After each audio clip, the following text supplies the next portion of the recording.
Hello viewers, நீ நம்ம பார்க்க போறது ஒன் பீஸ் எபிசோட் 674 பார்ட் 1.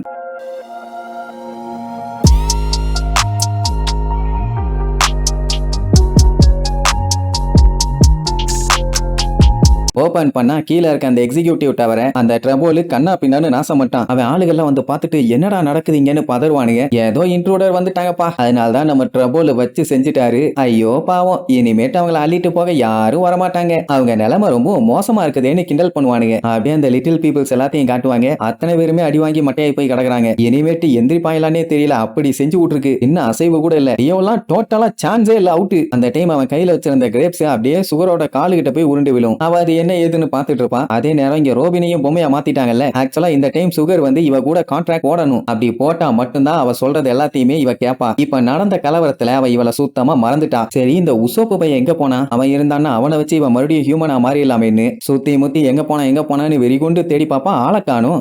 பயத்துல இப்ப எந்த பொந்துல ஒளிஞ்சிருக்கான்னு தெரியல. அப்படியே அங்க கட் பண்ணி நம்ம பிராங்கிய காட்டுறாங்க. அவன் கண்ணா பின்னான்னு அந்த டெலிஞ்சரை போட்டு சுட்டுட்டு இருப்பான். ஆனா அவன் எல்லா புல்லட்லயும் எஸ்கேப் ஆகி வந்து நம்ம பிராங்கிய ஒரே மிதி திருச்சடிச்சு போய் விழுவான். இதுதான் நம்ம சான்ஸ். இந்த டைம் அவனை சாகர வரைக்கும் சுடுங்கன்னு நேவி ஆளுங்க கண்ணா பின்னான்னு சுடுவானுங்க. புல்லட்டுமே டைரக்டா பிராங்கி மேல போய் படும். எந்த அசைவும் இல்லாம அப்படியே பேன்னு கிடப்பான். டெலிஞ்சர் உடனே நேவி ஆளுகளை பிடிச்சு கத்துவான்.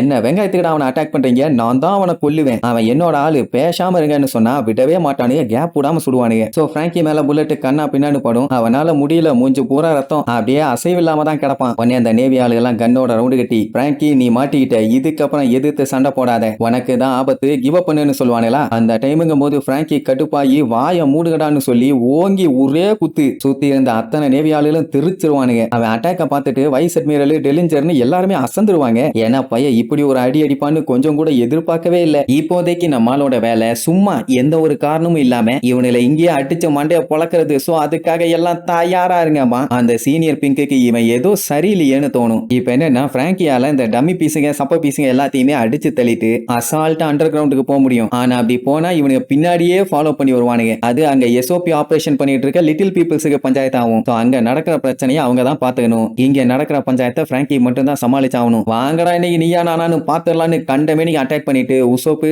மேலதான் முழு நம்பிக்கை வச்சிருக்கேன், எப்படியாச்சும் சாதிச்சிடறாக்கன்னா விட்றாதடான்னு அவன் மேலதான் நம்பிக்கை வச்சிருப்பான். அப்படியே கட் பண்ணி அந்த ராயல் பேலஸோட செகண்ட் ஃப்ளோர்ல காட்டுறாங்க. அதான் அந்த சூட் சேம்பர். டோஃப்ளமிங்கோ எல்லாம் இருக்கானே அந்த இடம். நம்ம லூஃபிக்கு சுத்தமா பொறுமையே இல்ல. எவ்வளவு நேரத்துக்கு தான் அப்படியே உட்கார்ந்துட்டு இருப்பான். இப்ப மட்டும் போடா போய் அவனை பொலந்துகிட்டுன்னு ஒரு வார்த்தை வயலட்டு சொன்னான்னா போதும், அந்த இடமே ஒரு கலவர பூமியா மாறிடும். ஆனா எல்லாருமே சேர்ந்து போறானுங்கிறக்காக வயலட் அப்படியே அமைதியா உட்கார்ந்து அவளோட பவரை யூஸ் பண்ணி அங்க நிலைமை எப்படி இருக்குன்னு சொல்லி அப்படியே விஷுவல் பண்ணி பாப்பா. பார்த்தவ அப்படியே அதிர்ச்சியில உறைஞ்சு போய் ஷாக்ல உட்கார்ந்துட்டு இருப்பா. ஏன்னா அவளால தான் பார்க்க முடியுமே அங்க என்ன பஞ்சாயத்து போயிட்டு இருக்குன்னு. யாருமே சண்டை போறதுக்கு இல்ல, எல்லாருமே மட்டை ஆயிட்டாங்கன்னு சொல்லி தெரிஞ்சு போச்சு. ஏமா என்னாச்சு, மூஞ்சி இஞ்சி தின்ன குரங்க மாதிரியே இருக்குன்னு சொல்லி கேட்டா, அட ஆமாண்டா முட்டா பையல, டோண்டட்டா ட்ரைபை சேர்ந்தவங்க எல்லாத்தையுமே போட்டு பொளந்து கட்டிட்டாங்க. இந்த வேலையை பண்ணது அந்த ட்ரபோலுங்கிறவன். அவன் தான் இவங்க ஃபேமிலியில டாப் எக்ஸிகியூட்டிவ். அவங்களையே வச்சு செஞ்சுட்டாங்கன்னு உடனே அப்ப என்னோட ஃப்ரெண்ட்ஸ் எல்லாம் அவங்க கூட தானே இருந்தாங்க, என்னாச்சுன்னு கேட்பான். ஆமா, நீளமா மூக்க வச்சுட்டு உசோலாண்டுன்னு ஒருத்தன் இருப்பானே அவன் அங்கதான் இருக்கான்னு அந்த நிலைமைய பார்த்துட்டு சோகமா சொல்லுவா. ஆனா லூஃபி சொன்ன அடுத்த வார்த்தை, அவன் அங்க இருக்கானா அப்படின்னா நிலைமைய பத்தி கவலையே இல்ல, எல்லாத்தையும் அவன் பாத்துக்குவான், நீ சங்கடமே படாதாம்பா. ஏன்னா நம்ம பையன் மேல அவ்வளவு கான்பிடென்ட். அதே நேரம் அந்த சுகர்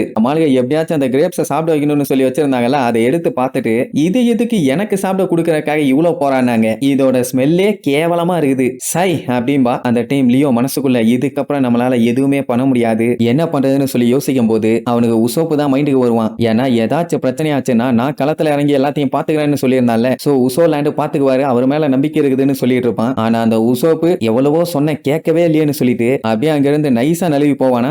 கூப்பிடுவானுங்க, எங்கடா போறேன் நில்லுடாம்பாங்க. போடா பொடலங்கான்னு சொல்லிட்டு அடிச்சு புரண்டு அங்க இருந்து ஓட ஆரம்பிச்சிருவான். ஏன்னா பையன் இங்க இருந்து எஸ்கேப் ஆக போறானாமா. போகும்போது டோண்டட்டா பீப்புள்ஸ் என்னைய மன்னிச்சிருங்க, என்னால எல்லாம் எதுவும் பண்ண முடியாதுன்னு சொல்லிட்டு அவன் பாட்டுக்கு போவான். இங்க நம்ம ரோபின், ஐயோ இந்த உசோப்பு மாங்காமணியா எங்க போய் தொலைஞ்சான்னு தெரியலையே, அவனை வச்சுதான் அடுத்து ஏதாச்சும் பிளான் பண்ண முடியும், ஆளக்கானுமேனு வளைச்சு தேடிட்டு இருப்பா. இப்ப உசோப்பு அந்த டோண்டட்டா பீப்புள் எல்லாம் எவ்வளவு கஷ்டப்பட்டாங்க, எந்த அளவுக்கு சண்டை போட்டாங்க அப்படி இப்படின்னு அவங்க தைரியத்தையும் வீரத்தையும் ஒரு பிக்சர் புக்காவே வரைஞ்சு ஃபியூச்சர் ஜெனரேஷனுக்கு வேணா நான் சொல்லிடுறேன். ஆனா அதுக்கு நான் கண்டிப்பா சர்வே ஆகணும், அதனால நான் தப்பிச்சாதான் உண்டு. இந்த பஞ்சாயத்து எல்லாத்துக்குமே காரணம் அந்த பிராங்கி பண்ணாட பையன் தான். அவன் தான் இன்னத்துக்கு ஹெல்ப்புக்கு வந்திருக்கணும், எங்க போய் தொலைஞ்சான்னு தெரியலையேன்னு புலம்புவான். அவனே அங்க பாவம் மண்டைய உடைச்சு துவைச்சிட்டு இருக்கான். இப்ப அவனும் இங்க வந்திருந்தான்னா மத்தவனுக்கு எல்லாருமே ஒரே இடத்துக்கு வந்து துவன்னு வச்சு துவைச்சிருப்பானுங்க. ஹீரோன்னு சொல்லி என் உசுரை விடுறதுக்கு நான் தயாரா இல்ல, பேசாம ஜீரோன்னு சொல்லி அப்படியே உருண்டு போயிட வேண்டியதான், உசுராச்சு மிஞ்சுன்னு சொல்லி அடிச்சு புரண்டு ஓடிட்டு இருப்பான். இங்க லூஃபிக்கு ஆர்வம், எப்பண்டா போய் அவனை அடிச்சு துவைச்சு தொங்க விடுவோன்னு. ஆனா வயலட் விடவே மாட்டா, லூஃபிய போட்டு அமுக்குன்னு அமைக்கிட்டு இருப்பான். இப்ப என்னன்னா அவனுகிட்ட இருந்து தள்ளி வந்துட்டான். ஆனா இந்த இடத்தை விட்டு தப்பிச்சு போனோம்ல, இவங்க வந்த டனல் ரொம்பவும் சின்ன டனல், அவங்க வந்ததுனால தூக்கிட்டு போயிட்டாங்க. இவனா அப்படி போகணும்னா ரொம்ப கஷ்டம். அதனால பேசாம லிப்ட்ல போயிடலான்னு முடிவு பண்ணிடுவான். அந்த டைம் தான் ட்ரபோல் ஒரு அனௌன்ஸ்மெண்ட் கொடுப்பான். ஏன்டா இங்க என்ன ஆடலும் பாடலும் நிகழ்ச்சி நடத்திட்டு இருக்கோம், எல்லாம் வேலை வெட்டி எல்லாம் விட்டுட்டு வேடிக்கை பார்த்துட்டு இருக்கீங்க, முட்டா பாயிலாம் சாட்டு புட்டுன்னு வேலையை முடிங்க, இல்ல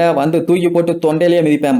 ஐயோ அவன் செஞ்சாலும் செஞ்சிருவான்னு சொல்லிட்டு மறுபடியும் பயங்கரமா வேலை வாங்கிட்டு இருப்பாங்க. வேலை செய்யாதவங்க, ஸ்லோவா நடக்கிறவங்க, முடியாம உட்கார்ந்தவங்க எல்லாத்துக்குமே அட்டி சொலுப்பு நாங்க விழுந்துட்டு இருக்கோம். அப்ப அங்க இருக்க ஒரு டாய் பார்த்துட்டு இதுதான் ஃபர்ஸ்ட் டைம் டோஃப்ளமிங்கோட ஃபேமிலி ஆளை எதிர்த்து ஒருத்தன் சண்டை போட்டதை 8 வருஷத்துக்கு அப்புறம் இப்பதான் பாக்குறானாமா. அது யாரா இருந்தாலும் பரவாயில்ல, எப்படியாச்சும் இவங்க எல்லாத்தையும் காலி பண்ணி எங்க எல்லாத்தையும் காப்பாத்துங்கன்னு மனசுக்குள்ள நினைச்சுக்குவான். ஆனா அந்த பொம்மையால தான் எதுவுமே பண்ண முடியாது. இங்க நம்ம உசோப்புக்கு எந்த வழியா தப்பிச்சு போகணும்னு தெரியல. எப்படி போனாலும் முட்டுச்சந்தா இருக்குது, என்ன பண்றதுன்னு தெரியாம புலம்பிட்டு இருப்பான். இங்க லிட்டில் பீப்புள்ஸ் எல்லாம் மட்டையாயிட்டாங்கல்ல, இவங்களை என்ன பண்ணலாம்னு இவங்க யோசிச்சுட்டு இருக்கும் போது லியோ ஏதோ பேன்னு பேசிட்டு இருப்பான். என்ன பேசுறான்னு பக்கத்துல போனா மத்தவங்களுமே பேபாங்க. என்ன சொல்ல வராங்கன்னு பார்த்தா உசோ லேண்டு உசோ அப்படின்னு இன்னுமே அவங்களுக்கு உசோ மேலதான் பயங்கரமான நம்பிக்கை. ஆனா அவன் எங்கடா லிப்ட் இருக்குதுன்னு அடிச்சு புரண்டு ஓடிட்டு இருக்கான். உடனே எல்லாருமே உசோ லேண்டுன்னு இருப்பாங்களா. ஆக்சுவலா ஆல்ரெடி யாரோ உங்களுக்கு ஹெல்ப் பண்றாங்க அப்படின்னு சொல்லி கேட்கும் போது அந்த லியோ பையன் உசோ லேண்டுன்னு சொல்லி உண்மையா உளறி இருப்பான். மறுபடியும் அதே பேரை சொல்லிட்டு இருக்காங்களேன்னு பேந்த முழிப்பாங்க. இங்க உசோப்புக்கு அதெல்லாம் தெரியாத, அவன் பாட்டுக்கு ஓடிட்டே இருப்பான். அப்போ சத்தம் அதிகமாகும், உசோ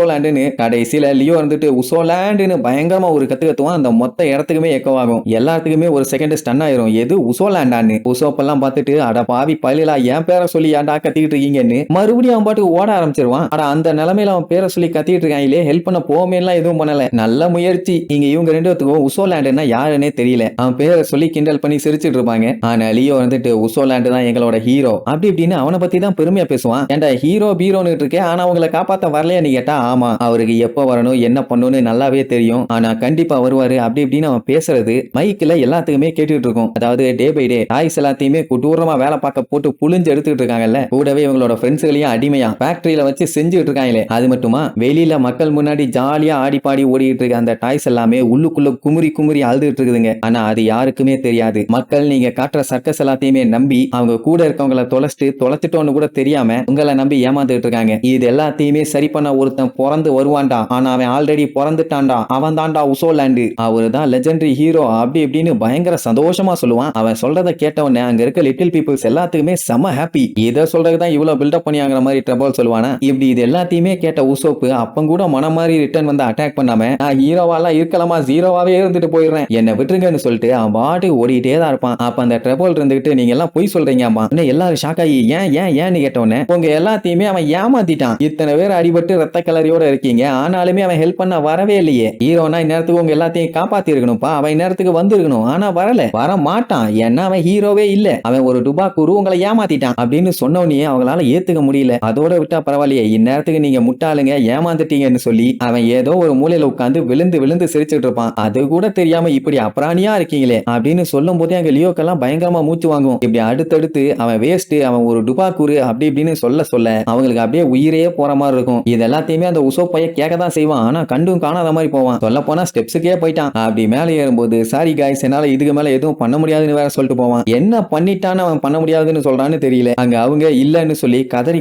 அழ ஆரம்பிச்சிருவாங்க. அந்த டைம் தான் லியோ சும்மா கெத்தா வந்து நின்னுட்டு உசோ லேண்டு பொய் சொல்ல மாட்டாரு, அவரை பத்தி எங்களுக்கு நல்லா தெரியும், கண்டிப்பா அவர் எங்களை காப்பாத்துவாருன்னு சொல்லி காட்டுத்தனமா கத்துவான். அவ்வளவுதான், நெக்ஸ்ட் எபிசோட்ல மீட் பண்ணலாம். டாடா. Yeah!